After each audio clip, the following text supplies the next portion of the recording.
Ang batang may 100 bilyon ay kumakain sa tabing daan. Lumapit ang magandang babae para maupo. Dumating ang mga magnanakaw. Palayasin ang mga tao, para lang sa boss nila. Gusto kong kumain sa restaurant ngayon. Pagkasabi nito, ibaliktad ang mesa. Ibinuhos ang aking kanin. Ano, may opinyon ka ba? Magbayad ng danyos. Bayaran mo ako. Tama, okay, bibigyan pa kita. Ang pag-aalis sa iyo ay kabayaran. Hindi nila alam na may nakilala silang nakakatakot na tao. Ilang galaw ang nagpabagsak sa kanila sa lupa. Sigaw ng pinuno, tawagin ang pangalan ng kanilang kuya. Gusto kitang takutin. Sa oras na ito, dumating ang amo ng mga tulisan. Palayain mo siya. Ito, kuya dumating ako. Palayain. Sige, mukhang gising ka na. Scat, maglakas loob na galitin ako. Kumakain daw siya. Ang iyong mga tao ay pamitik sa mesa ng walang dahilan. Ito ay pagtatanggol sa sarili. Walang saysay ang pangalan ng kuya. Kinuha niya ang plato ng gulay at ibinuhos sa lupa. Wildly gawin siyang dilaan ito ng malinis. Pagkatapos ay yumuko ng 3 beses at ikaw ay patatawarin. Gaano ka nakatagal nagtatrabaho para kay Rencheng Senador? Tinuruan niya ako kung paano magtrabaho. Insolent, ito ay hindi isang pangalan na tinatawag mo sa iyong sarili. Boy, iniinis ako, mahirap mabuhay. Ji Cheng Senador, sinakop ang Nansheng ng higit sa 1 siglo. Napakaraming kapangyarihan, kayamanan. How dare you look down on him and Nansheng? Walang makakapagprotekta sa iyo, kahit na nakatayo dito si Rencheng Senador. Ano ang magagawa ko? Parang gusto mo nang mamatay. 3 minuto. Sabihin ni Rencheng Senador, halika sa Southern Suburban Store Haicheng para salubungin ako, bago dumating upang alisin ang lalawigan ng Renjianan. MS. Lu. Ang telepono ay, sa may-ari, sabihin sa emperador sa loob ng 3 minuto. Pumunta sa tindahan sa labas ng payong, kung hindi, Renjianan. Kakanselahin. Hahaha. Kung makapagtuturo ka kay Mr. Ren, wala akong karapatang mag-hello. Gusto kong tawagan si Mr. Ren gamit ang isang tawag sa telepono. Gusto pa ring sirain ang pamilya Ren.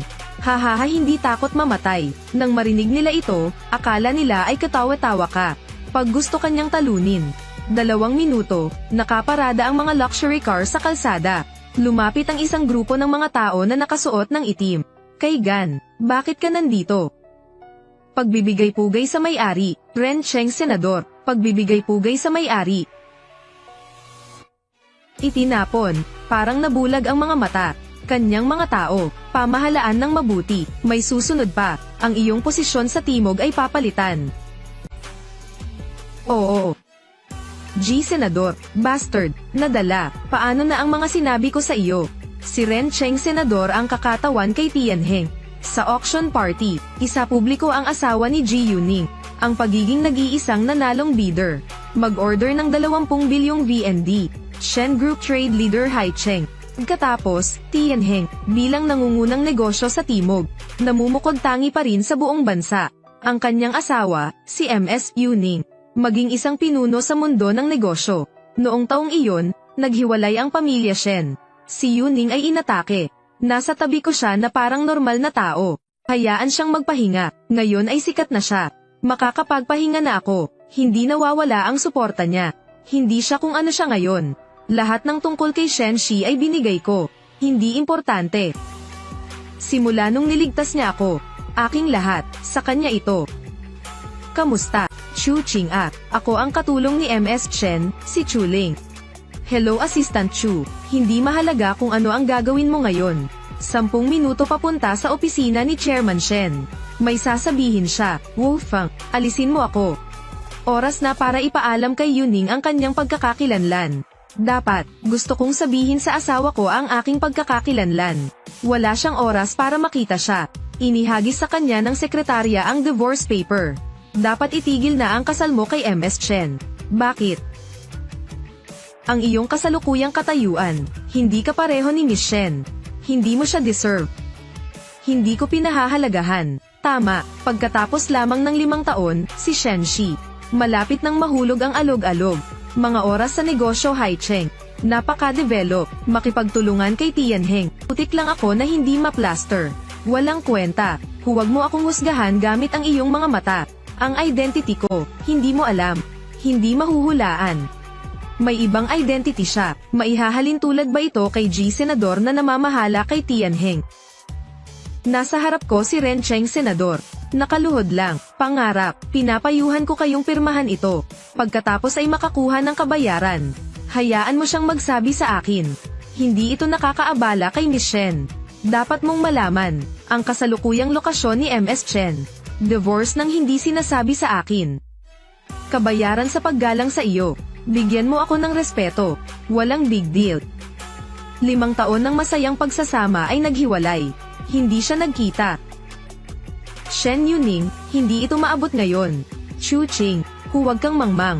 Walang kausap. Tinawag niya siya. Gumagawa ka ng gulo ng walang dahilan. Pinapatagal ako. Nandito ako. 20 milyon, pirmahan mo na. Mula ngayong gabi, lumayas ka sa akin. Kasal sa iyong mga mata. Masusukat ang pera. Kung ito ay masyadong maliit, sabihin sa akin kung magkano ang gusto mo. Susubukan kong pasayahin ka. Hindi ko maintindihan. Sa mata ko ang posisyon. Importante ba yon? Hindi ko maintindihan. Hindi mo ba nakikita ang distansya sa pagitan natin? Hindi ko alam kung ano ang iniisip mo. For the past 5 years, paano mo ako inalagaan? May katuturan ba ito? Hindi ko kailangan para alagaan mo ako. Ang gusto ko. Hindi ko maibigay. Paano mo nalaman na wala ako nito? Akala ko dati, nag-iisa ako. Paano mo mapapataas si Shenshi? Lahat binibigay ko. Huwag maglagay ng ginto sa iyong mukha. Chu Qing, isa kang walang kwentang pambabala. Sinabi na mahusay. Sayang hindi niya maintindihan. Tinutukoy ng lokasyon ang paningin. At siya, mga puting kamay. Yuning, ito ang relo na pinapanood ko kapag nagde-date kami. Binili ko ito ng $300. Anong masasabi mo? Nakikipag-date. Ito ba ang dahilan ng hiwalayan ko? Naiintindihan mo ba yon? Sana maintindihan mo, lalaki ko. Hindi dapat maging anonymous. Pabigat ng isang babae. Sige, nakuha ko na. Pumirma ako. Sana hindi mo pagsisihan ito. Hindi ka nararapat na pagsisihan. Darating si Mai Tianheng sa Haicheng. Bidding project 20 bilyon BND. Si Yuning ay papabura ni Tianheng.